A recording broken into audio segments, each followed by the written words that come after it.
सर्वांना नमस्ते. या निवडीच्या माध्यमातून पुन्हा आपण सर्वांचं स्वागत करतो. तर पहा टीईटी परीक्षे संदर्भामध्ये पहा महत्त्वाची अपडेट, आणि ते अपडेट म्हणजे पहा परीक्षा परिषदेने आपल्या वेबसाईटला काल परीक्षेची जी अंतिम उत्तर सूची आहे पहा फायनल आन्सर की प्रसिद्ध केली आहे. आणि या उत्तर सूची अनुसार जर तुम्ही पहा पास होत असाल म्हणजे कॅटेगरीसाठी 82 मार्क 82 मार्क तुम्हाला मिळत असतील आणि ओपनसाठी 90 मार्क मिळत असतील तर तुम्ही सर्वजण या परीक्षेमध्ये पास असणार आहात. आणि याच उत्तर सूची अनुसार जो निकाल आहे तो परीक्षा परिषद म्हणजे यथावकाश 2-3 दिवसानंतर किंवा 4-5 दिवसानंतर प्रसिद्ध करेल. त्यावेळेस तुमचा निकाल तुम्हाला ऑनलाईन बघता येईल. परंतु सध्या तरी तुम्हाला तुमची जी OMR शीट आहे त्याच्यावरनं या अंतिम उत्तर सूची अनुसार पण निकाल पाहता येणार आहे.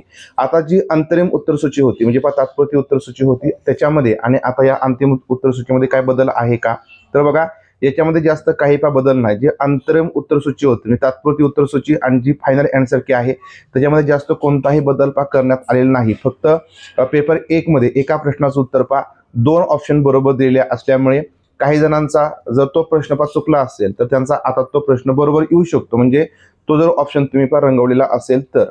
त्यानंतर ज्यांचं गणित विज्ञान होतं त्याच्यामध्ये एक प्रश्न रद्द करण्यात आला, त्यामुळे 149 पैकी तुम्ही 82 किंवा 90% काढायचे आहेत. त्याच्या अनुसार तुमचा स्कोर त्या ठिकाणी कन्सिडर केला जाईल. तर बघा अशा पद्धतीने जास्त कोणताही बदल करण्यात आलेला नाही.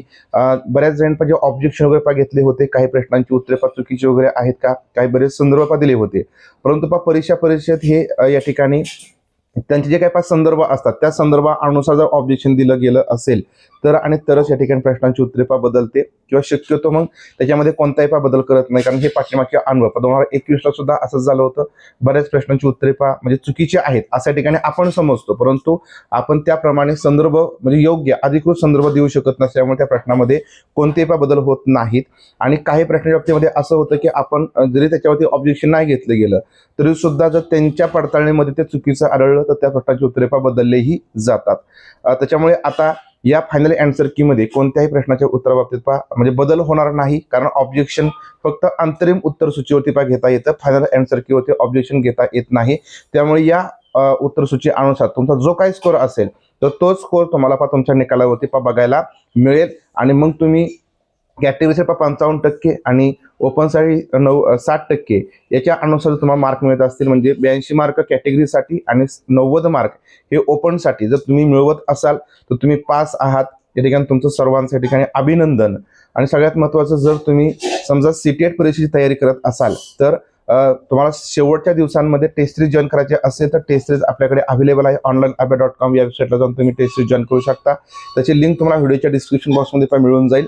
तसेच तुम्हाला live plus recorded course join करायचा असेल तर या दिवसामध्ये सुद्धा तुम्ही live plus recorded course join करून तुमची तयारी चांगल्या प्रकारची करू शकता. त्याचीही लिंक तुम्हाला व्हिडिओच्या डिस्क्रिप्शन बॉक्समध्ये मिळून जाईल. तर तुम्ही कोणताही कोर्स घ्या आणि तुमची जी CTETची तयारी आहे ती चांगल्या प्रकारे तुम्ही करू शकता. तर याचबद्दलच्या ठिकाणी अपडेट होती की टीईटीची आन्सर की प्रसिद्ध झाली. तुमचा स्कोर या ठिकाणी पहा आणि त्याच्या अनुसार या ठिकाणी तुम्ही CTETची तयारी सुद्धा करायची असेल तर करू शकता. म्हणजे जर स्कोर तुम्हाला कमी आलेला असेल तर नक्कीच तुम्ही CTETचा फॉर्म भरला असेल तर CTETची तयारी तुम्ही चालू ठेवा. तर व्हिडिओ आवडला असेल, माहितीपूर्ण वाटला असेल तर व्हिडिओ लाईक आणि शेअर करा. भेटूया अशा प्रकारच्या नवीन माहितीपूर्ण व्हिडिओच्या माध्यमातून. तोपर्यंत सर्वांना धन्यवाद.